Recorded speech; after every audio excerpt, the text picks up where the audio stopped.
예수님이 이 땅에 오셔서 놀라운 일을 행하셨다라는 것을 우리가 늘 수요 예배에 제가 히브리서를 나누면서 항상 말씀드렸습니다.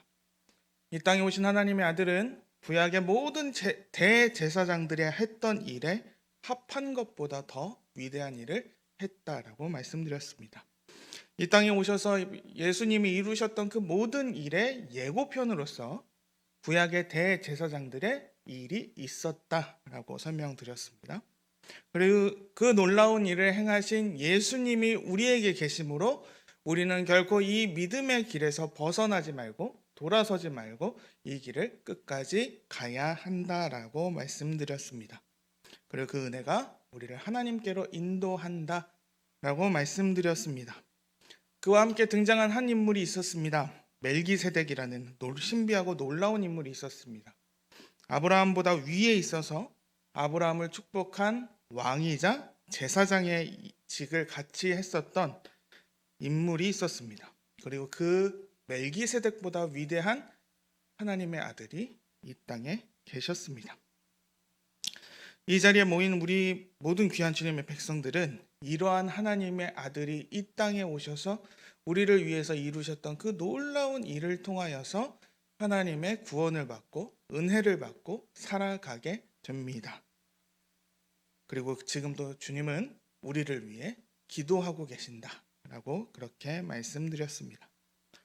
그런데 이 히브리서의 저자의 논조가 글을 쓰는 가운데 갑자기 바뀌어서 이야기를 전합니다. 원래는 하나님의 아들과 멜기세덱의 비교, 대제사장 대신 예수 그리스도에 관한 선언을 계속 이어가야만 하는데 오늘 저자는 이 편지를 받는 사람들의 상황에 대해서 주목하기 시작합니다. 바로 그들이 멜기세덱의 이야기를 듣기에는 더 이상 들을 수 없는 상황이었다라는 사실입니다. 저자는 이 편지를 처음 받았던 사람들의 상황이 둔하다라고 말합니다. 둔하다라고 얘기했습니다. 영어 성경은 이 둔하다라는 의미를 여러 가지 표현으로 선언했습니다. 번역했습니다. 영어 성경마다 여러 가지 영어 성경이 있는데 이 둔하다라는 단어를 이렇게 선언합니다. 무디다, 게으르다, 무기력하다. 이렇게 번역을 했습니다. 이 편지를 처음 받았던 백성들의 상황이 그들이 믿음이 무뎌졌고 그들의 믿음의 생활이 게을러졌고 그들의 믿음이 무기력했다라고 얘기합니다. 그러므로 너희가 멜기세덱의 이야기를 듣기에는 너희의 상황이 좋지 못하구나라고 이 히브리서 저자는 이야기하고 있습니다. 이 백성들, 이 히브리서를 처음 보았던, 처음 들었던 이 백성들의 상황은 안과 밖의 상황이 그들의 신앙이 정말로 위기 상황이었다라는 겁니다. 그들의 믿음이 둔해지고 신앙이 무뎌지고 그들은 게을러져서 그들의 신앙이 무기력했다라는 사실입니다. 그래서 히브리서 저자는 함부로 이러한 상황에서 멜기세덱의 이야기를 하는 것이 의미가 없다라고 얘기합니다. 그리고 이와 비슷한 이야기를 사도 베드로는 베드로후서 3장 16절에서 이렇게 선언합니다. 또 그 모든 편지에도 이러한 일에 관하여 말하였으되 그 중에 알기 어려운 것이 덜어 있으니 무식한 자들과 굳세지 못한 자들이 다른 성경과 같이 그것도 억지로 풀다가 스스로 멸망에 이르느니라. 베드로가 사역했던 그 교회의 상황도 이랬다는 겁니다. 그래서 아무나 이 말씀을 그냥 전해다가는 그들이 이 말씀을 제대로 이해하지 못하고 잘못된 길로 갈 수 있다라고 이야기하고 있습니다. 그런데 우리는 여기서 이제 앞으로 제가 이 부분에 대해서 설명을 드리고 말씀을 드릴 때에 주의해서 살필 것이 하나가 있습니다. 바로 오늘 본문은 우리가 이러한 본문에서 지식적인 면에서 이 사람들을 지적하고 있다는 것이 아니라는 사실을 우리는 알아야만 합니다. 우리는 그냥 저 사람이 알지 못해서 그런가 보다. 저 사람이 그냥 지식이 조금 짧아서 그렇구나. 저 사람이 그냥 조금 모르기 때문에 그렇다라고 이 이야기를 해서는 안 됩니다. 오늘 본문에서 그들이 둔하게 된 것은 그들이 아는 것이 없는 것이 아니라 그들의 지능을 가지고서 그들이 사용을 안 했다라는 것에 우리는 중점을 두어야만 합니다. 아는 것이 없는 것이 아니었습니다. 다시 말씀드립니다. 그들이 그들에게 주어진 하나님을 알게 하는 그것을 그들은 사용하지 못하고 둔하게 되었다라는 겁니다. 그들은 분명히 아는 것이 그들에게 주어졌습니다. 우리가 믿는다라고 하는 그 믿음은 여러분 정확하게 지식이라는 면을 배제하고, 그러니까 지식 없이 믿는다라는 것은 불가능한 일입니다. 우리가 믿는데 그 믿음의 대상에 대해서 우리가 뭘 알아야 믿죠. 정확히 말하면. 그렇지 않겠습니까? 그 사람에 대해서 알지도 못하는데 믿는다는 것은 그건 잘못된 것이고, 그것은 곰곰이 생각해 봐야만 합니다. 오늘 본문의 이 백성들의 상황은 그냥 지식이 없다, 무식하다, 속된 말로 그렇게 표현하는 것이 아니라 그들에게 지식이 주어졌는데 그들의 상황이 오래됐음에도 불구하고 전혀 나아가지 못했다라는 현실입니다. 그 이상에 나아가지를 못하고 그냥 그대로 주저앉아서 무기력하게 있더라라고 이야기하고 있는 겁니다. 이것이 바로 오늘 본문의 가장 근원적인 문제입니다. 12절은 이러한 상황을 더 자세하게 설명하고 있습니다. 12절은 그들이 교회 안에서 선생이 되지 못했다라고 말합니다. 이는 그냥 우리가 흔히 보고 있는 교회 학교에서 반을 맡은 예전 이제 어른들이 이제 반사라고 그랬는데, 반사, 그런 교사가 되지 못했다라는 것이 아니라 그들이 교회를 이루면서 서로 세워나가는 일에 하나님의 말씀의 근본적인 것도 나누지 못하는 상황이 되었다라고 선언하고 있는 것입니다. 그들이 분명히 신앙의 연차가 오래되었습니다. 오늘 이름도 모르는 이 히브리서 저자가 분명히 이전부터 말씀을 전했겠죠. 아니면 그들에게 분명히 누군가가 하나님의 말씀을 계속 전해왔습니다. 전해온 연차가 쌓이고 쌓였습니다. 그럼에도 불구하고 그들이 하나님의 말씀을 듣고 그의 안에서 새로운 생명이 태어나든 그들을 서로 돕고 서로 권면을 하는데 하나님의 말씀을 전달하는 역할을 그들은 실패했다라는 겁니다. 아예 그들은 하나님의 말씀을 더 듣지 못한 것이 아니라 않았습니다. 마치 어린 아이들이 태어나서 나이가 점점 자라감에도 불구하고 계속 젖만 먹는 경우, 우유만 먹는 경우처럼 아주 기이한 상황이 있다라는 겁니다. 그래서 더 이상 자라지 못하더라, 이렇게 이야기합니다. 오늘 이 교회 성도들이 바로 그러한 모습이었습니다.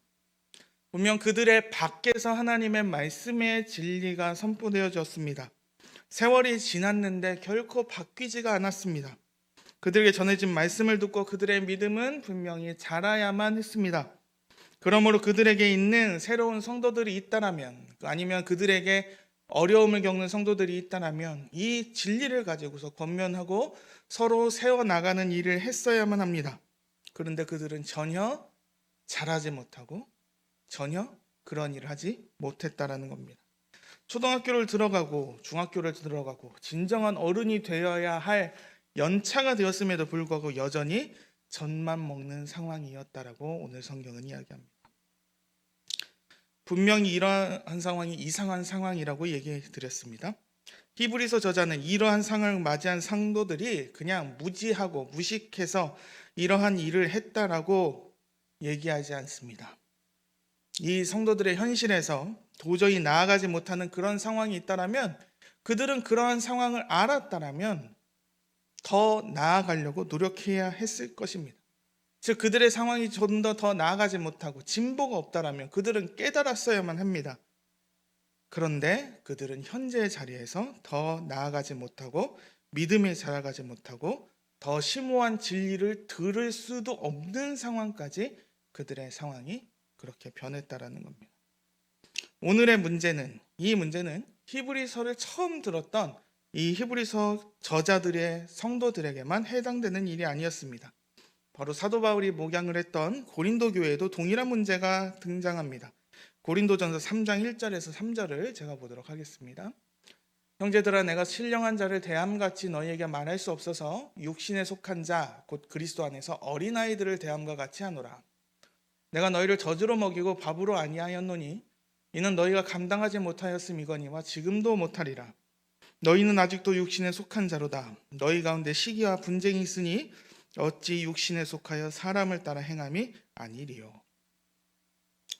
사도 바울이 바라봤던 고린도 교회도 동일한 상황이었다는 겁니다. 사도 바울은 아예 육신에 속한 자들을 어린아이와 같다라고 선언함과 동시에 그들이 감당하지 못할 것을 전할 수도 없겠다라고 얘기합니다. 고린도 교회는 이러한 상황 가운데, 영적으로 더 이상 자라지 못하는 그런 상황 가운데 시기와 분쟁까지 있으므로 그들의 신앙이 더 이상 자라지 못하고 책망을 들어야 했던 것을 우리는 살펴볼 수 있습니다. 잠깐 곁눈질이지만 잠깐 옆으로 지나가서 한번 이 이야기를 한번 말씀드리겠습니다. 우리가 보고 있는 신약 성경에서 서신서라는 곳이 있습니다. 로마서부터 유다서까지를 해서 우리는 서신서라고 부릅니다. 이 서신서는 다른 것이 아니라 교회의 필요에 의해서 쓰여진 성경입니다. 예수님의 제자들이 봤을 때 사도들이 교회라는 것을 이 땅에 개척하고 섬기는 그 가운데 그 교회의 모습은 어떠하냐면 마치 얼어붙은 눈이 쌓인 그 땅에 이제 혹한의 칼바람이 불어 닥치는 그 가운데 이제 싹이 하나 고스란히 남은 그러한 식물과도 같은 상황이었습니다. 교회가 살고 있는 로마라는 그곳은 무슨 일만 생기면 이게 다 교회 때문이다, 이게 다 성도들 때문이다 라고 여기며 성도들을 잡아 죽이는데 혈안이 맺혔던 곳입니다. 그러는 동시에 그렇게 어려운 환경 속에서 생명이 있어서 자라나는 교회 안에 문제가 발생하는데 그 대표적인 문제가 뭐냐면 하나님의 교회 안에 생기는 이단들이었습니다. 예수님은 분명히 이러한 일을 미리 언급하셨습니다. 바로 알곡과 가라지의 비유를 통해서 선언하셨습니다. 하나의 밭에 알곡과 가라지가 있는 것처럼 하나의 주님의 몸된 교회 안에 참된 믿음과 참된 신앙을 가진 사람들이 있는가 하면 잘못된 이단의 사상을 들고서 그들을 유혹하는 사람들도 있었습니다. 이단들은 다양한 형태로 성도들을 유혹합니다. 이 이단들은 자신들만 가지고 있는 특별한 지식이 있다라고 설명합니다. 어떤 이단들은 예수님이 하나님의 아들이 아니고 그냥 하나님의 피조물일 뿐이다 라고 이야기합니다. 어떤 이단은 자기가 성령의 계시를 받았다, 성령의 음성이 이렇게 설명했다라고 얘기하며 종말의 시기를 자기 멋대로 해석했습니다. 어떤 이단적인 가르침은 영과 육을 지 마음대로 설명하면서 율법과 복음도 잘못 설명하고 성경을 자기 멋대로 이해해서 잘못 가르치는 이단들도 있었습니다. 복음 외에 복음과 같은 모습을 가지고 있었으나 복음의 아닌 것이 교회 안에서 싹 트면서 이것이 또 전파되기 시작합니다. 그런 상황을 제대로 보지 못했다. 그러니까 그런 상황을 절대로 볼 수 없었던 사도들은 그들의 걱정을 그들이 맡았던 교회의 각자의 사정에 따라 맞추어서 이러한 염려한 일들을 권면하기도 하고 책망하기도 합니다. 이러한 상황에서 오늘 히브리서 저자가 목격한 현실이 무엇입니까? 그게 바로 그들이 믿음이 자라지 못했다라는 사실입니다. 그들의 외부의 박해 속에서 이 히브리서를 받아야 했던 성도들은 그들이 이전에 있었던 유대교로 돌아갈까? 그냥 기독교 믿었더니 이거밖에 안 되나? 그러면 그냥 이전에 있었던 유대교로 돌아갈까? 그런 고민을 하며 그런 고민을 했던, 그런 고민 속에서 신앙생활을 했던 사람들이었습니다. 그저 신앙에서 꺾여서 그냥 멈추는 것이 아니라 그들은 복음에서 돌아서서 복음에서 벗어나 유대교적 이단의 가르침으로 빠지는 백성들이었습니다. 그와 함께 오늘 본문은 심각한 영적인 저하가 왔다라고 얘기합니다. 그들이 이제 젖만 먹어야 하는 상황이라고 얘기합니다. 그들이 게으름 속에서 자신의 상황을 방치했다라고 얘기합니다. 그래서 그들은 심각한 영적 영양실조에 걸리게 되었습니다.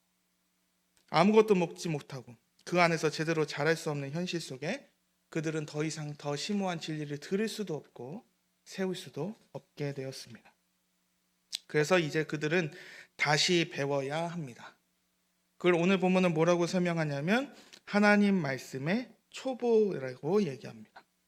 여기서 초보라는 단어는 당시의 헬라의 철학자들이 생각했던 이 세상은 뭐로 이루어졌을까의 그 무엇, 불, 공기, 땅, 물과 같은 것을 세상을 이루는 가장 기초적인 요소를 오늘의 우리가 보고 있는 성경은 초보라는 단어를 통해서 이야기했습니다.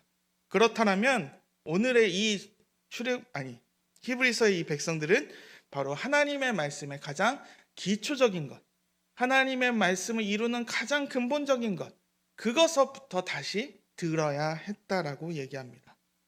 이전에 기쁨이 가득했던 그 복음을 듣고 기뻐하고 즐거워했던 그 상황 속에서 자라지 못하고 그대로 주저앉은 신앙은 다시금 그 시작부터 시작을 해야 한다라고 선언합니다.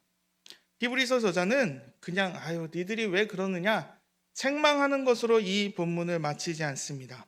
그냥 인생의 침체가 오는 것처럼 우리의 신앙에 강력한 침체가 오는 것으로 그치는 것이 아니라 13절, 14절을 통해서 너희의 상황이 이렇다라면 절대로 이 상황에서 잊지 말고 더 나아가야 한다. 믿음의 장성함에 이르러야 한다라고 얘기합니다. 그리고 히브리서 13절은 아예 이러한 기초적인 가르침이 필요한 사람들은 바로 어린아이와 같은 사람이고 신앙의 어린아이와 같은 사람은 바로 하나님의 말씀을 처음 들었던 이전까지는 듣지 못했으나 이제서야 경험하게 된 사람이고 어떤 면에서 보면 하나님을 알지 못하는 불신자와 같은 모습이라고 얘기합니다.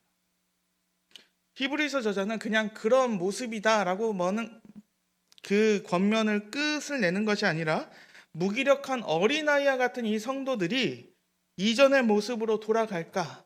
아예 하나님의 품을 벗어나 다시금 배도와 배교의 상태로 나아가는 것을 염려했다라고 얘기합니다.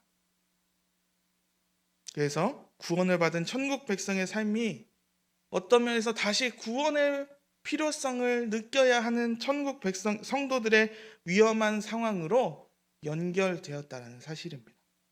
예수님은 분명히 이러한 상황에 대해서 이렇게 말씀하셨습니다. 마태복음 12장 43절에서 45절입니다. 더러운 귀신이 사람에게서 나갔을 때에 물 없는 곳으로 다니며 쉬기를 구하되 쉴 곳을 얻지 못하고 이에 이르되 내가 나온 내 집으로 돌아가리라 하고 와보니 그 집이 비고 청소되고 수리되었거늘 이에 가서 저보다 더 악한 귀신 7을 데리고 들어가서 거하니 그 사람의 나중 형편이 전보다 더욱 심하게 되느니라. 이 악한 세대가 또한 이렇게 되리라. 우리는 알고 있습니다. 우리는 이 길을 간다라면 우리는 다시 돌아가서는 안 됩니다. 이 길을 간다라고 하면 이 복음이 우리에게 들려지고 우리가 이 복음을 듣고 하나님의 천국 백성이 되어서 하나님을 천국에서 직접 뵙는 그 길을 우리가 간다라면 우리는 이 길에서 벗어나지 말아야 하고 다시 처음부터 돌아가는 일은 절대 있을 수 없다라는 것입니다. 이 세상에서 그냥 나은 길을 선택해서 우리는 이 길을 가는 것이 아닙니다. 이 세상의 여러 가지 의견 중에 이게 좀 합당해 보이고 이게 더 좋아 보여서 이 길을 선택한 것이 아닙니다. 우리가 걷는 이 길은 우리가 가지고 있는 이 믿음을 가지고서 이 세상을 살아가는 것은 바로 이 길만이 우리의 영혼을 살리고 우리의 영원한 생명을 줄 수 있는 유일한 길이기 때문입니다. 바로 성경이 증거하고 있고 이 세상의 원리를 알고 있고 그 살아계신 하나님이 주신 그 길이기 때문입니다. 하나님의 아들이 이 땅에 오셔서 이 모든 것을 이루시고 그 모든 것에 피와 땀을 흘려서 완성시키신 그 길입니다. 이 길에서 벗어나서 다른 길을 간다는 것은 마치 우리가 차를 타고 내비게이션을 향해서 찍는데 그냥 좀 잘못 유턴을 했다든지 잘못 좌회전을 했다든지 잘못 우회전을 해서 경로를 재탐색해서 길이 조금 더 늘어난 것이 아니라 이 길에서 벗어난다는 것은 이 길이 생명의 길이기 때문에 이 생명의 길을 벗어나 멸망의 길을 향해 달려뛰는 것과 마찬가지라는 것입니다. 그러므로 저자는 간절하게 선언하고 있습니다. 그들이 다시금 그리스도의 도의 초보를 받아 먹어야 한다라는 사실은 어떤 면에서 보면 그들이 다시금 배교의 길로 나아갈 수 있는 상황에 그들이 닥친 것이고 이것은 그냥 게으르지 말고 더 노력하고 더 배워야 하고 더 알아야 한다라는 것이 아니라 그들의 게으름과 그들의 무뎌짐을 통해서 하나님의 백성들이 하나님의 품을 떠나 하나님의 길이 아닌 저 세상의 길, 멸망의 길을 향해 달려갈까 그는 그렇게 염려하고 걱정하고 그래서 이렇게 권면하고 있었다라는 것입니다. 우리에게 말씀이 들린다라면 우리는 이러한 것을 기억해야만 할 것입니다. 그리고 오늘은 우리는 이러한 백성들의 모습을 반면교사로 삼아야만 할 것입니다. 그리고 저자는 왜 이러한 성도들이 게으름을 벗어나서 장성한 믿음을 가진 단단한 음식을 먹어야 하는 그런 상태가 되어야 하는지를 선언합니다. 그것은 단순한 것이 아닙니다. 그것은 바로 어린아이가 성장해서 어른이 된다는 것은 바로 분별하고 바른 길을 선택할 수 있기 때문입니다. 어른들은 이제 분별할 수 있습니다. 그냥 내가 좋아하는 것, 내가 싫어하는 것을 구별해서 따라가는 것이 아니라 이것이 좋은 것이고 나쁜 것, 이것이 정말로 우리의 인생에서 선과 악을 분별할 수 있는 삶을 살 수 있는 길이 어른이 되면 그것을 더 분별할 수 있기 때문입니다. 그러므로 성도들은 어린아이와 같은 믿음에서 자라서 이제 어른의 영역으로 넘어가야만 합니다. 결국 우리 안에 있는 생명이 자라야만 합니다. 우리는 그렇게 우리의 믿음을 자라도록 해야 합니다. 그리고 우리의 믿음이 하나님의 사람으로서 우리를 성장하게끔 합니다. 우리의 선택이 무엇이 옳고 무엇이 죄악인 것인지 아는 것입니다. 그리고 선택하는 것입니다. 바로 성숙한 성도들의 인생입니다. 여기서 오늘 우리의 설교의 제목에도 있지만 장성함이라는 단어를 우리가 살펴볼 수 있습니다. 장성함이라는 이 단어는 어떻게 번역하느냐에 따라서 습관과 관습으로 번역할 수 있습니다. 그래서 아까 그 영어 성경이 여러 가지로 번역을 했던 것처럼 오늘의 이 믿음의 장성함을 이렇게도 설명합니다. 끊임없는 실천을 통해 계속해서 사용함으로 라는 단어로 설명할 수 있다는 겁니다. 믿음의 장성한 분량은 그냥 하늘에서 뚝 떨어져서 우리에게 오는 것이 아니라 그 믿음은 연단을 통해서 늘 성장하고 늘 깨어있고 우리의 늘 부단함을 통해서 실천을 통해 계속해서 사용함으로 우리의 믿음이 성장하게 된다는 사실입니다. 이것은 율법주의와 다른 것입니다. 율법주의는 우리가 구원을 얻기 위해 하나님 앞에서 조건을 걸고 우리가 하나님 앞에서 열심을 내는 것과 같습니다. 그러나 우리의 믿음의 장성함에 이르러 단단한 음식을 먹는 인생들은 먼저 은혜로 구원받음을 알고 하나님의 백성으로서의 삶을 사는데 열심을 내어야 한다는 사실입니다. 하나님의 구원을 얻은 하나님의 백성들은 하나님의 말씀을 부단히도 부지런히 사용하는 사람들입니다. 구원의 진정한 의미를 아는 사람들입니다. 그리고 그 믿음을 습관적으로 관습적으로 여겨질 만큼 하나님과 하나님의 뜻대로 살아가기 원합니다. 그것을 향한 하나님의 열심을 그들은 깨닫고 그 열심을 가지고서 살아가는 것입니다. 그래서 우리는 그 믿음이 자라나는 것에 기뻐합니다. 그리고 하나님께 더 가까이 감을 소망하며 살아갑니다. 선악을 분별하고 우리의 선이신 하나님을 사랑하고 하나님이 사랑하는 교회를 사랑하며 하나님을 알아가고 하나님의 뜻을 전하고 하나님의 원하심을 나의 원하심으로 알고 그렇게 살아가는 영혼들이 믿음의 장성함, 믿음이 그렇게 자라간다라는 것입니다. 그러므로 우리는 지식이 있는 사람이 아니라 지혜가 있는 사람이 된다라는 것입니다. 이 세상의 방법과 이 세상의 지식의 척도로 우리를 판단하는 것이 아니라 우리의 믿음의 척도로서 우리는 우리를 늘 경계해야만 합니다. 우리가 그냥 얼마나 교회를 다니고 우리의 신앙의 배경이 어떤지를 자랑하는 것이 아니라 우리가 늘 믿음의 성장함에 있어서 우리에게 은혜의 터전에서 은혜의 방법, 은혜의 길이 열린다라면 우리는 늘 배우기를 힘써야 하고 더 노력해야 합니다. 하나님을 사랑하고 그의 핏값을 주고 산 교회를 사랑하는 데에 우리의 열심을 내어야만 한다는 것입니다. 그래서 하나님을 향한 일에 하나님이 우리에게 주신 은혜를 깨닫고 우리도 또한 그러한 일에 열심을 내어야만 합니다. 이게 바로 지혜로운 사람의 인생이고, 그러한 지혜를 구약의 잠언은 이렇게 선언합니다. 잠언 2장 2절 보도록 하겠습니다.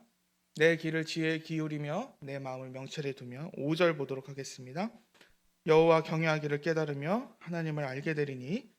2장 9절에서 10절은 다시 이렇게 선언합니다.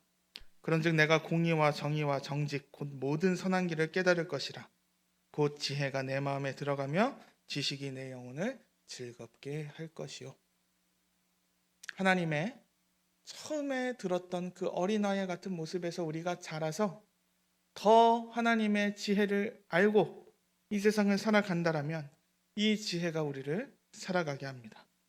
우리의 믿음의 장성함을 얻기 위한 수고와 때로는 아픔과 때로는 이 세상에서 외로운 길을 간다 하더라도 하나님은 그러한 영혼들을 섬기기 위해 하나님의 교회를 세우시고 인도하셨습니다. 그리고 참된 기쁨이 그 길에 있음을 우리에게 알려주고 계십니다. 그리고 이 길을 가는 백성들은 분명히 조금씩 분명 자라나는 사람들입니다. 이전의 유아의 믿음에서 더 장성한 믿음을 가지고 살아가는 백성들입니다. 그리고 그 안에 영원한 생명이 있다는 사실입니다. 어쩌면 간단한 일입니다. 그런데 한 가지 예를 들기 원합니다. 사람의 몸은 가만히 있으면 그 기능이 떨어지기 시작합니다. 제가 우리 아버지의 이야기를 간혹가다 하는데, 아버님이 마지막에 이제 담낭한 말기여서 마지막에 상황이 되니까 이제 누워만 계셨거든요. 사람이 누워만 있으니까 근육이 빠지기 시작합니다. 더 이상은 이젠 다리가 그냥 뼈밖에 남지 못하는 상황 속에 있는 거죠. 더 이상 들어가지를 못하니까요. 영양소를 더 이상 흔히 말하는 튜브를 통해서 음식을 마치 그걸 뭐라고 하죠? 액체화를 해서, 그렇죠? 물처럼 미음처럼 그것을 계속 먹인다 할지라도 그것이 우리에게 영향이 되지 못하고 그것이 가만히 있으므로 우리의 몸은 말라가고 우리의 몸은 정상적이지 못하고 기능이 떨어지게 됩니다. 우리의 믿음 또한 마찬가지입니다. 우리의 믿음이 가만히 있는 것은 그것이 그냥 우리가 중심을 찾고 그냥 가만히 있는 것이 아니라 믿음의 퇴보가 거기서부터 시작된다는 사실입니다. 잠깐의 쉼은 있을 수 있겠죠. 잠깐 넘어졌으니까 잠깐 일으키려고, 넘어진 것을 일으키려고 움직이려고 했던 그러한 일이 쉼이 있을지언정 그냥 믿음의 퇴보는 불현듯 그냥 그렇게 쉬어가는 과정 속에서 등장하게 되는 것이고, 그것을 가만히 냅둔다라면 그 믿음의 퇴보가 거기서부터 진행되어서 더 이상 손을 쓸 수 없는 상황까지도 있게 된다는 사실입니다. 우리의 이러한 상황 속에 우리의 구원 얻는 이 믿음의 둔감함이 우리한테 있고 그것이 계속 진행되는 것을 우리가 알지 못한다라면 우리의 양심과 우리의 삶과 우리의 영원한 생명과 연관되어 있는 문제가 점점 더 커질 수밖에 없다는 사실입니다. 그러므로 우리 성도님들, 우리 귀한 성도님들, 여기에 계신 우리 성도님들과 지금의 처소에서 예배하고 계신 우리 성도님들, 이 험한 세월 속에서 우리의 영혼을 위해서, 우리의 생명을 위해서 우리 교회 안에서 누리는 그 모든 은혜의 통로들이 있을 것입니다. 그 은혜의 통로들이 우리가 참여하여 열심을 내고 그것을 가운데서 우리 안에 참된 기쁨과 우리의 믿음이 자란다라면 이 험한 세상 가운데, 이 어지러운 세상 가운데 우리가 그 안에서 정말로 주님이 주시는 진정한 기쁨을 누릴 수 있을 것입니다. 그리고 우리가 그 안에 최선을 다하고 우리의 놀라운 일이 우리 안에 있다라면 우리의 인생이 어떠한 길을 가든지 임마누엘의 하나님의 놀라운 은혜와 하나님이 이루시고 완성시키시는 그 믿음의 장성한 분량에 이르시며 우리를 맞이하시는 그 천국문에 이르러 우리가 정말로 기쁨의 찬양의 고백을 나눌 수 있는 그 자리에 우리의 모두가 그 자리에 참석하여 하나님 앞에 진정으로 찬양과 예배와 경배를 드리는 그날을 우리가 소망하며 나아가고 싶습니다.